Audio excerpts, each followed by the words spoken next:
Babies can be easily stimulated by their surroundings. And oftentimes, we don't realize this, and we expect them to fall asleep as soon as we start putting them to sleep. I have many frustrated parents coming to me and telling me that their babies are fighting nap time and are refusing to sleep.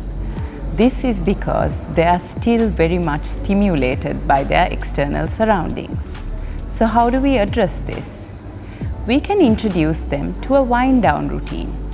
A wind down routine is 15 minutes before nap time and 30 minutes before bedtime.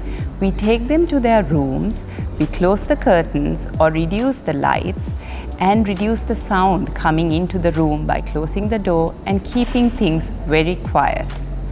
You can engage in gentle play during this time.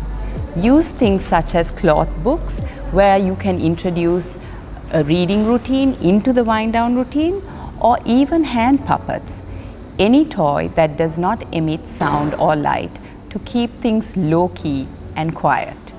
And what we aim by this is to help your baby come to a calmer state of sleep and prepare their bodies to go to sleep easily without fighting bedtime.